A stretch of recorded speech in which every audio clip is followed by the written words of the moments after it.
Mr. Beast is what Marx warned us about? It's the year 1866. What the f?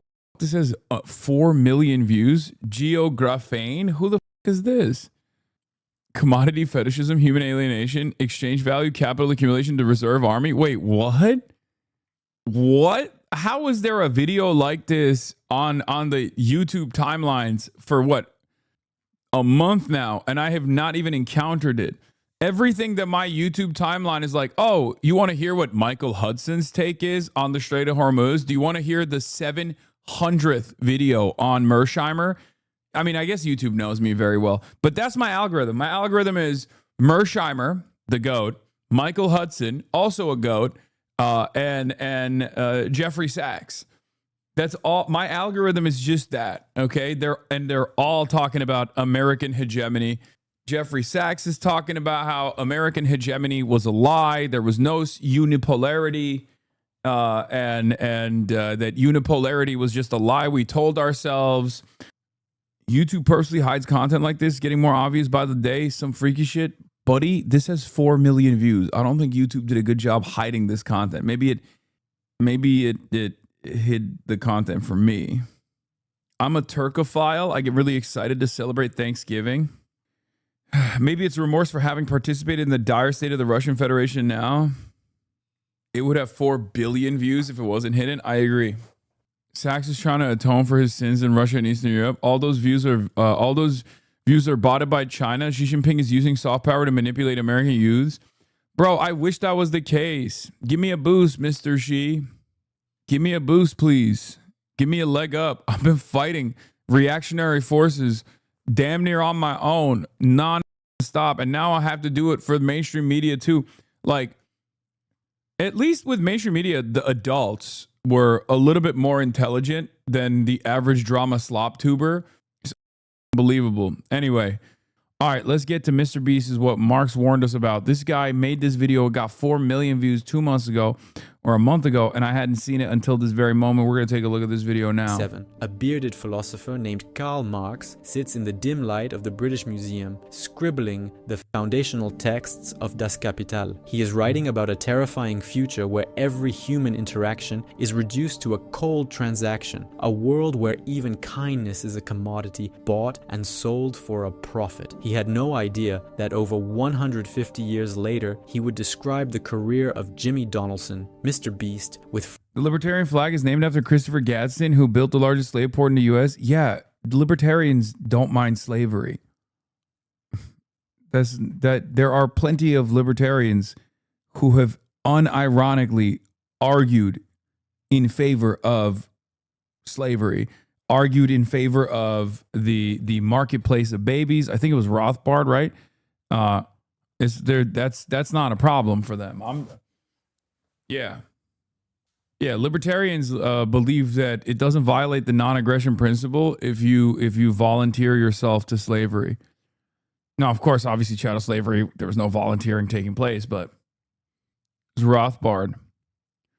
Yeah, look up Rothbard, Marketplace of Babies. Frightening accuracy. We view Mr. Beast as the internet's greatest philanthropist, a modern-day saint who builds wells and pays for surgeries. But through a Marxist lens, Mr. Beast isn't the solution to capitalism's failures. He is its final, most dystopian evolution. He has perfected an economy where human desperation is gamified, and charity is no longer an act of mercy, but a high-yield digital asset. Marx warned us that under late-stage capitalism, everything, even our empathy, would have a price tag. Mr. Beast didn't just find that price tag, he built a billion-dollar empire on it. This is how the world's most popular creator perfected the exact dystopian economy Marx predicted over a century ago: commodity fetishism. In the first volume of Das Kapital, Marx introduces a concept that explains why Mr. Beast's videos feel so mesmerizing yet so hollow. He wrote, "A commodity appears at first sight an extremely obvious trivial thing. but its analysis shows that it is a very queer thing, abounding in metaphysical subtleties and theological niceties. When you watch a MrBeast video, what are you actually looking at? You see a suitcase filled with $100,000. You see a brand new Lamborghini. You see a house being given to a homeless family. To the average viewer,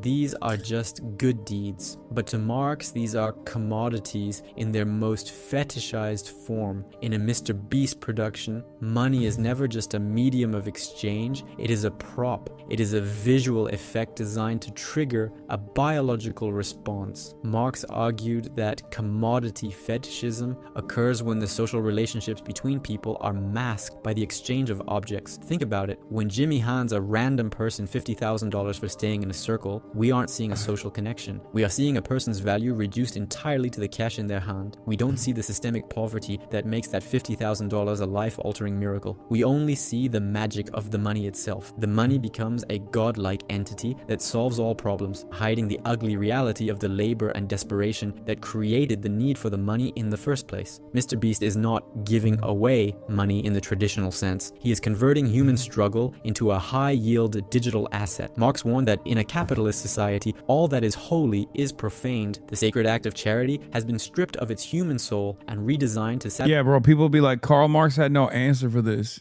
Karl Marx could have never predicted. Let me stop you right there. Okay, because it was the fundamentals that he wrote about, describing the current existence of capitalist society, the economic organization of society at the time. It's not a prediction necessarily. It's a tool that you can use in your life. So technically, he's not predicting shit. He's just observing reality and writing it down.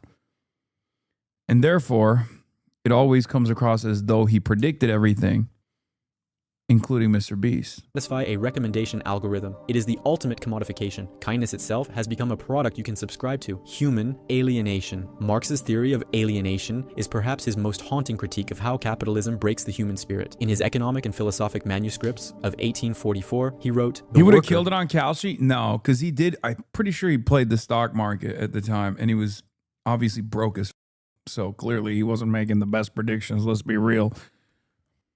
So he did. He owned stocks. Karl Marx wasn't a real communist. He owned stocks. He a long-term guy, not short-term. Yeah. I'm just saying he wasn't the best at making he wasn't the best at figuring out where stocks were going, at least. Becomes all the poorer, the more wealth he produces, the more his production increases in power and range. The worker becomes an ever cheaper commodity, the more commodities he creates. Now, look at a MrBeast challenge. A participant is Mark's calling Engels on Discord while he streams slots. I need you, bro. Yo, Engels, come on. Let me get another 10 bands. Engels. Let me get another 10 bands. Please, let me touch it. Let me touch it. Angles. Placed in a white room for 100 days. Another is buried alive for 50 hours. Another survives in a wilderness for a week. On the surface, it's a game, but in Marxist terms, it is pure alienation. The participant is the worker, and their production is their own suffering. They are separated from their family, their environment, and their basic human needs, all to produce a spectacle for a global audience. Marx argued that under capitalism, the worker is alienated from their species essence, their true human nature. By placing people in sensory deprivation or extreme physical conditions just to pay off student debt or buy a house, MrBeast literally strips them of their humanity to see how much value can be squeezed out of their endurance. They aren't there because they want to play a game. They are there because they are economically coerced. In one video, a man stays in a circle for months to win money for his family. We watch his mental health decline. We watch him weep. This is exactly what Marx meant when he said the worker's labor becomes an object, an external existence that exists outside him, independently as something alien to him. The contestants' pain is no longer their own. It belongs to the beast brand. It is a raw material, like coal or iron, mined from the human psyche and sold to us as entertainment. The more the contestants suffer... Guys, Karl Marx wasn't talking about reality TV. This guy's just making an example about how dehumanizing wage slavery actually is by using one of the most extreme edge cases that even the average wage slave can comprehend. technically it's in some ways, if you want to look at it, not to get all like vegan with this, but you know how vegans will be like, wow, why wouldn't you eat a dog or a horse if you eat a chicken, right? Technically, what we're looking at here is not even an excess. It's just like the regular workplace, the dehumanizing nature of having a clear lack of autonomy in the workplace. And this in and of itself might even be more fortunate of a condition, because it's like, sure, you get a little bit of embarrassment in the short term, but your payout is far higher. Like the amount that you're paid for this labor is far, far higher than what you would get if you were to go to work every day. Because the more wealth the video generates, they are a cog in a machine that requires their total alienation to function. They sell their life activity to obtain the means of subsistence, turning their very existence into a game of survival. Exchange value. To understand the genius and the horror of the MrBeast model, we have to look at how he treats human life as a balance sheet. Marx famously distinguished between use value and exchange value. In value, price and profit, he noted, as exchange values, all commodities are merely definite quantities of congealed labor time. Take the video where MrBeast pays for 1,000 people to have cataract surgery. The use value of that act is immense. 1,000 people can now see it is a genuine good, but in the logic of the channel, the exchange value is what matters. The cost of the surgeries is a variable capital investment. The congealed labor time is the months of planning and editing. The goal, to produce a thumbnail and a title that generates a surplus value of 150 million views. If curing 1,000 people only generated 100 views, the Beast empire would collapse. The mercy is only viable if it is marketable. This creates a terrifying feedback loop. Marx warned that capital must always seek to expand because the cost of curing blindness or building 100 houses is so high, the next video must be bigger, louder, and more viral to... Another moment of Hasanabi vindication was when I said, this is great and all, but it shouldn't be left up to the Beast. Remember when everybody yelled at me for that take?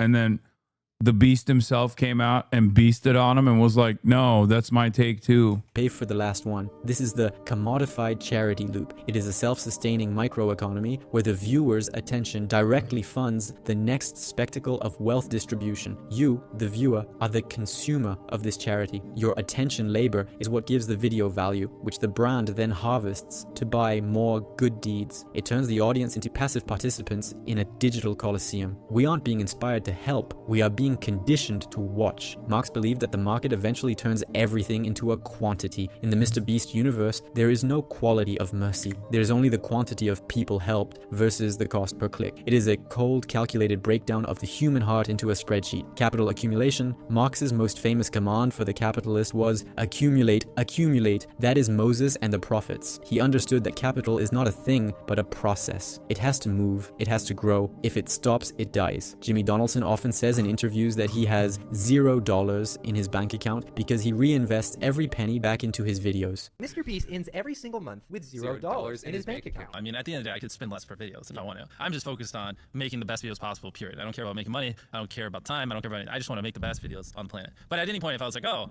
I need to stop losing money, don't spend $1 million on the next video. Just spend 100 grand. You know what I mean? Many see this as the ultimate proof of his selflessness. But to a Marxist, this is the most aggressive form of capital accumulation imaginable. Jimmy is not a person. He is the personification of capital. By refusing to consume his wealth and instead dumping it back into production, he is accelerating the growth of his beast empire at a rate that traditional charities could never dream of. Marx described the MCM cycle. Money is converted into a commodity, which is then sold for more money. MrBeast has perfected the MSM cycle. Money is converted into a spectacle. Yeah, I mean, he has turned himself into a corporation, a brand, right? Like, it's funny when people look at that and go, oh, wow, how selfless. But like, that's literally, Uber. It's the Uber strategy. No, it's not even a CEO saying they have a $1 salary. It is unironically the same strategy for market consolidation.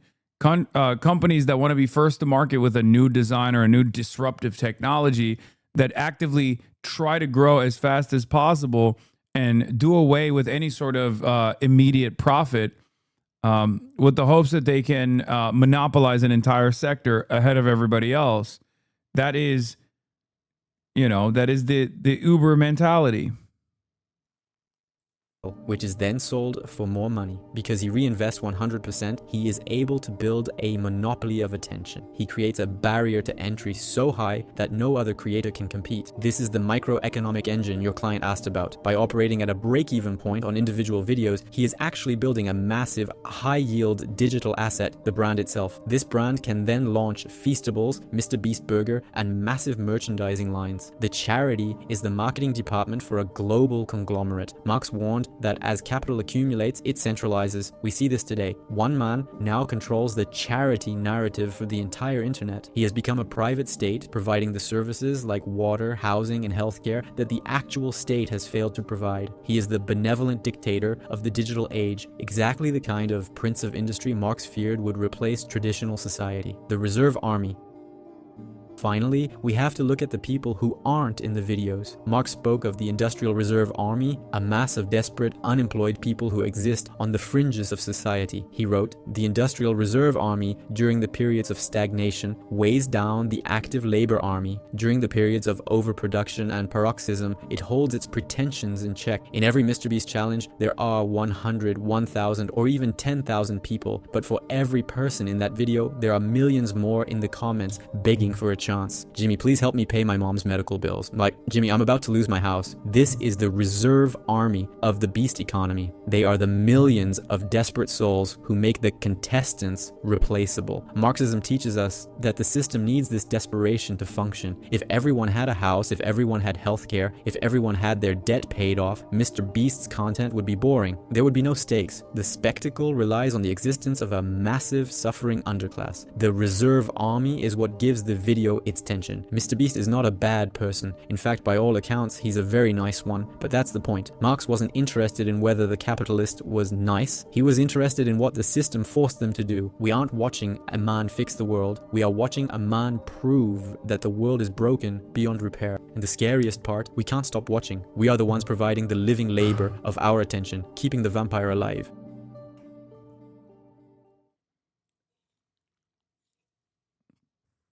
Pretty solid. The title genuinely lured me in like a child seeking candy from a van. The fact that this is an unscrollable title is actually a good thing. We need to hear this. I don't know what that means.